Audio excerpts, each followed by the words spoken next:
प्यारे प्यारे साथ संगत जी, बड़े प्यार से कहिए धन निरंकार जी। साथ संगत जी, आप हमारे चैनल पे नए हैं तो चैनल को सब्सक्राइब जरूर कर दें और कमेंट बॉक्स में धन निरंकार जी जरूर लिखे। साथ संगत जी, रतनपुर नामक गांव में माधव नाम का एक गरीब फल वाला रहता था। वह फल बेचकर अपने परिवार का पालन पोषण करता था। गरीब के कारण उसे अपने जीवन में बहुत सारी कठिनाइयों का सामना करना पड़ता था। फल ले लो, फल, ताजा ताजा फल। माधव, यह सेब के फल कितने रुपए किलो है? भाई, सेब 60 रुपया किलो। अरे बाप रे, इतने महंगे सेब! तुम्हारे सेब में कोई कीमती हीरे जड़े हुए हैं क्या, जो तुम इतने महंगे सेब बेच रहे हो? भाई, यह अभी अभी जंगल से तोड़कर लाया हूँ, बिल्कुल ताजे सेब हैं। और वैसे भी अब तो फल के दाम भी बढ़ गए हैं। नहीं, अगर 30 रुपया किलो देना है तो, वरना मैं कहीं और से ले लूँगा। 30 यह तो बहुत ही कम है। ठीक है, तो तुम अपनी सेब अपने पास रखो, मैं तो चला। ऐसा कहकर वह आदमी वहाँ से चला जाता है और माधव बहुत उदास हो जाता है। आज मेरी एक भी फल नहीं बिकी। पूरा दिन बीतने के बाद एक ग्राहक आया, वह भी चला गया। अब मैं क्या करूं? अरे, क्या सोच रहे हो माधव? नमस्ते सरपंच जी। हाँ, नमस्ते। क्या हुआ? तुम किस सोच में डूबे हुए थे? सरपंच के पूछने पर माधव उन्हें सब कुछ बता देता है। माधव की बात सुनकर सरपंच जी अपने मन में सोचते हैं, इसके फल तो वाकई बहुत ही अच्छी है और ताजा है। वह आदमी बेवकूफ था। ऐसा करता हुआ कम पैसों में ही इसका सारा फल खरीद लेता हूँ। यह सब सोचकर सरपंच जी बोलते हैं, ऐसा करो माधव, तुम मुझे यह सेब 40 रुपये किलो के हिसाब से 10 किलो दे दो। ठीक है सरपंच जी, मैं अभी दे देता हूँ। ऐसा कहकर माधव मन में सोचता है, कम से कम सरपंच जी ने मुझसे बहुत ज़्यादा तो पैसे कम नहीं करवाए। अब जो भी पैसे मिलेंगे, मैं उन पैसों से घर की ज़रूरत का सामान ले आऊँगा, क्योंकि खाली हाथ भी तो मैं घर नहीं जा सकता।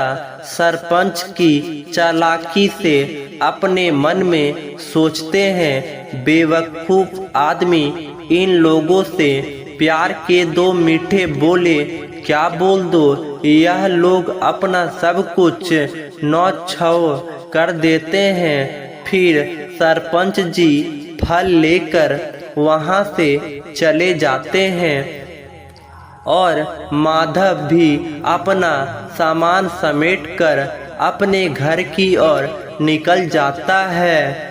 मुन्ना के बाबू, अच्छा किया जो आप जल्दी आ गए।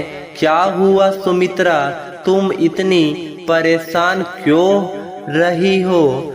मुन्ना के बाबू, मुन्ना की तबीयत बहुत खराब हो गई है, उसे बहुत तेज बुखार है। सुमित्रा, तुम यह क्या कह रही हो? रुको, मैं अभी उसे वैद्य जी के पास लेकर जाता हूँ। फिर माधव अपने बेटे और अपनी पत्नी को बैलगाड़ी में बिठाकर वैद्य जी की ओर निकल जाता है। तभी रास्ते में बहुत तेज बारिश होने लगती है, लेकिन तब भी माधव अपने बेटे को लेकर कैसे भी करके वैद्य जी के पास पहुंच जाता है। माधव, तुम्हारे बेटे को बहुत तेज बुखार है, या सिर्फ एक दवा से ही ठीक हो जाएगा, मगर वह दवा बहुत महंगा है। उसमें जिन जड़ी बूटियों को डाला गया है वह आसानी से नहीं मिलता। वैद्य जी, आप पैसों की चिंता मत कीजिए, बस मेरे बेटे को ठीक कर दीजिए। फिर वैद्य जी माधव के बेटे को दवाई दे देते हैं और माधव अपने बेटे को लेकर अपने घर ले आ जाता है। मुन्ना के बाबू, आपके पास इतने सारे पैसे कहाँ से आए? आज सरपंच जी ने मुझसे काफी ज्यादा फल खरीद लिए थे, यह पैसे वहीं से आए थे। इसका मतलब सारे पैसे मुन्नों की तबीयत पर लगा गए। हाँ सुमित्रा, अब मेरे पास कुछ भी नहीं है। फिर ऐसे ही कुछ दिन बीत जाते हैं और मुन्ना ठीक हो जाता है और उधर माधव की फल की बिक्री दिन भर दिन कम होती जा रही थी। वह रोजाना केवल 20 या 30 ही कमा पाता था। फिर एक दिन सुमित्रा बोलती है, मुन्ना के बाबू, आज तो घर में कुछ भी खाने को नहीं है। तुम चिंता मत करो सुमित्रा, मैं कुछ इंतजाम करता हूँ। बस भगवान आज अपनी सुन ले और मेरी सारे फल बिक जाए। ठीक है सुमित्रा, मैं फल बेचने चला जाता हूँ। इतना कहकर माधव अपनी फल की टोकरी लेकर गांव में चला जाता है। फल ले लो फल, ताजा ताजा फल ले लो। इस तरह माधव पूरे गांव में फल बेचता है, लेकिन शाम होने तक उसकी एक भी फल नहीं बिकती। तो वह थक हार कर एक पेड़ के नीचे बैठ जाता है और माधव अपने मन में सोचने लगता है, सुबह से शाम हो गई, अभी तक मेरी एक भी फल नहीं बिकी। अब तो यह सारे फल सड़ने लगी है। अब मैं क्या करूं?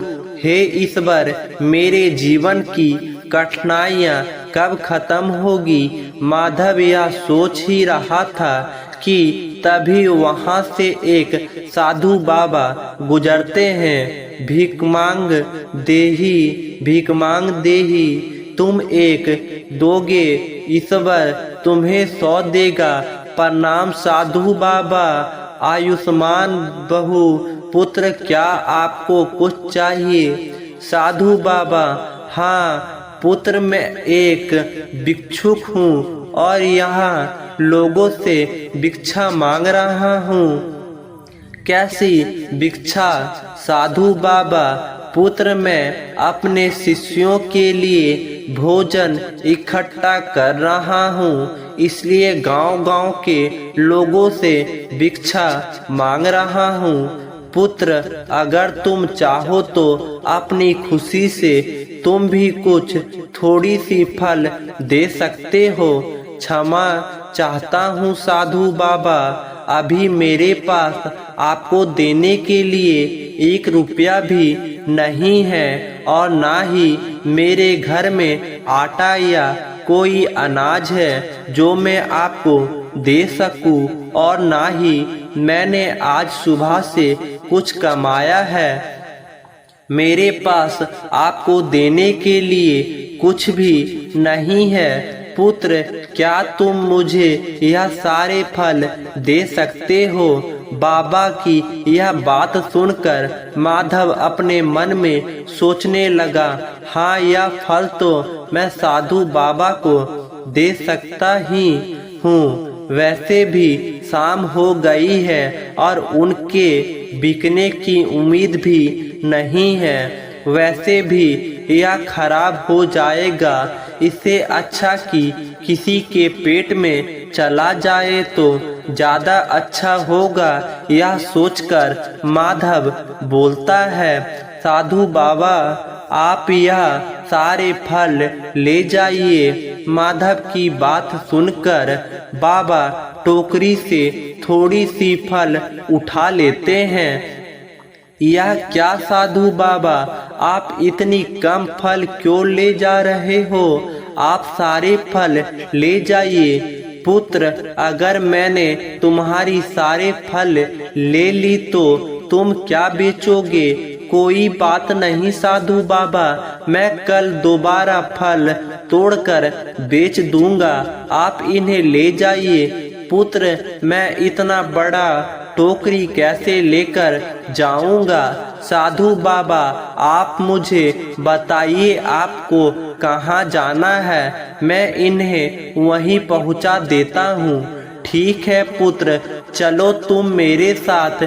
इतना कहकर साधु बाबा माधव को लेकर जंगल की ओर चले जाते हैं। कुछ देर चलने के बाद वह उनकी कुटिया में पहुंच जाते हैं। धन्यवाद पुत्र।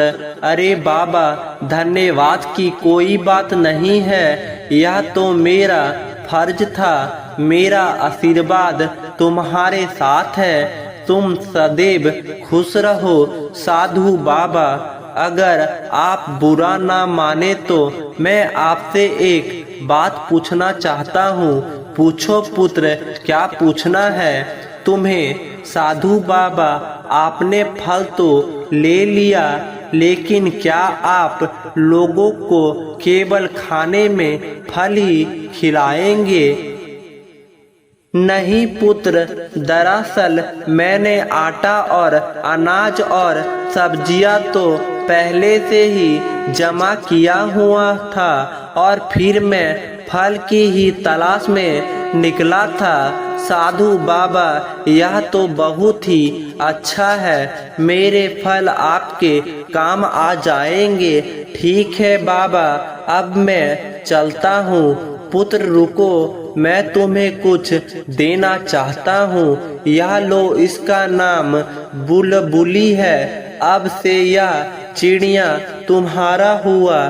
चिड़िया पर मैं इसे कैसे ले सकता हूँ? यह तो आपका है। जब तुमने बिना किसी फायदे के मुझे अपनी पूरी फल की टोकरी दे दी तो मैं क्या तुम्हें एक चिड़िया भी नहीं दे सकता? साधु बाबा, मैं इस चिड़िया का क्या करूँगा? यह कोई आम चिड़िया नहीं है पुत्र, यह एक जादुई चिड़िया है। यह तुम्हारे भाग्य की चाबी है। जब तक यह तुम्हारे साथ रहेगी तब तक तुम्हारा भाग्य चमकता रहेगा। लेकिन ध्यान रखना, इसकी सच्चाई किसी को पता नहीं चलनी चाहिए। फिर माधव बुलबुली चिड़िया को लेकर घर की तलाश निकल पड़ता है तो रास्ते में चिड़िया बोलती है, माधव, साधु बाबा ने जो कहा उसका ध्यान रखना। यह बात किसी को पता मत लगने देना कि मैं एक जादुई चिड़िया हूँ। ठीक है दोस्त, मैं वादा करता हूँ मैं यह सच कभी किसी को नहीं बताऊंगा। इतना कहकर माधव बुलबुली चिड़िया को अपने घर ले जाता है। अरे आप आ गए, और आप यह चिड़िया को क्यों लेकर आए हो? अरे सुमित्रा, आज से यह हमारे साथ ही इसी घर में रहेगा। मुन्ना के बाबू पहले ही हमारे खाने के लाले पड़े हुए हैं, एक वक्त की रोटी भी मुश्किल से नहीं नसीब में हो पाती, और ऊपर से आप इस चिड़ियों को ले आए। कैसी बात कर रही हो सुमित्रा, भले ही यह छोटी सी चिड़िया कितना खा लेगी, और रही बात खाने की तो जो हम खाएंगे वही इसे भी खिला देंगे। माधव और सुमित्रा बातें कर रहे थे कि तभी उन्हें आवाज आती है, अरे माधव, क्या घर पर हो? जरा बाहर आओ। अरे रोहन भाई, आप यहाँ? हाँ माधव, वह क्या है ना, आज मेरी बेटी का जन्मदिन था, बहुत सारे पकवान बच गए हैं, मैंने सोचा गांव में बटा दूं, इसलिए मैं तुम्हें भी देने चला आया। यह लो, बहुत बहुत शुक्रिया भाई आपका। अरे नहीं माधव, इसमें शुक्रिया की क्या बात है, वैसे भी यह खाना खराब हो जाता तो इससे अच्छा कि किसी का पेट ही भर जाए।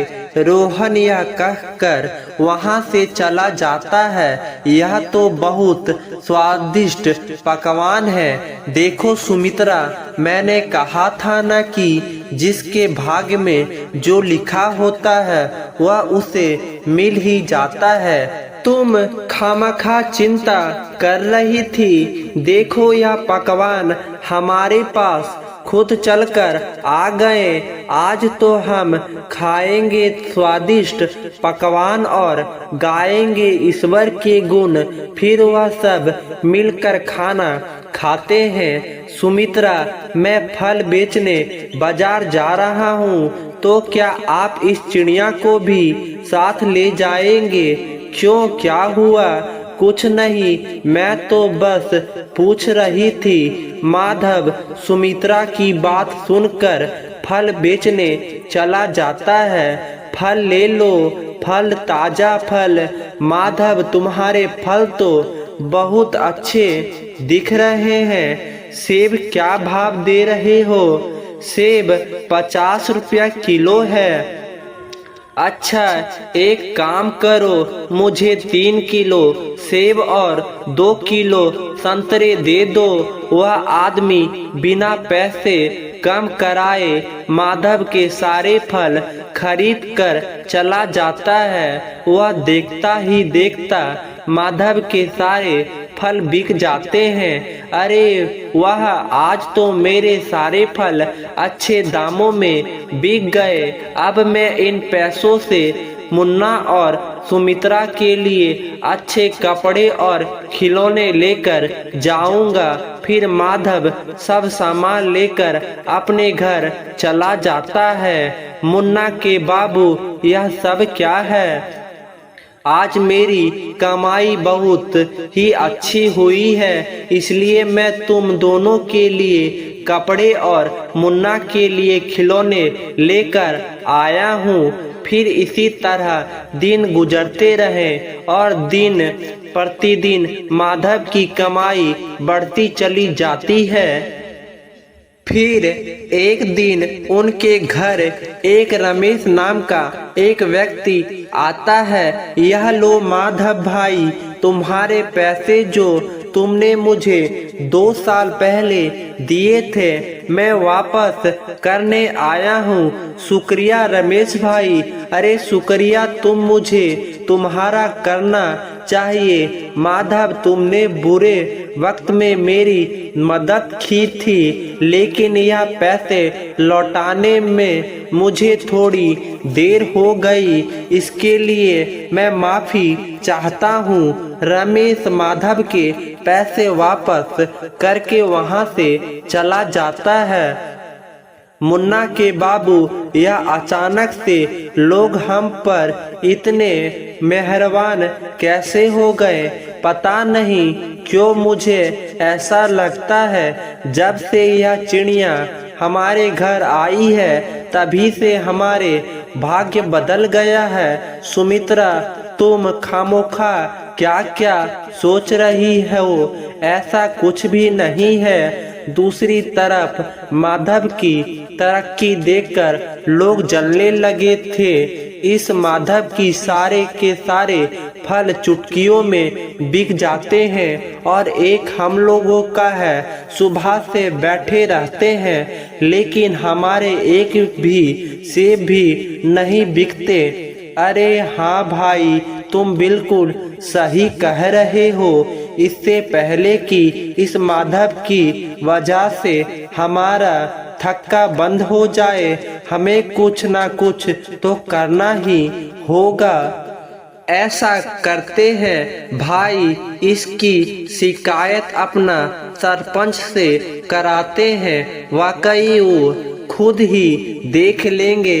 इतना कहकर वह दोनों सरपंच जी के पास चले जाते हैं। सरपंच जी नमस्ते नमस्ते, कहो कैसा आना हुआ।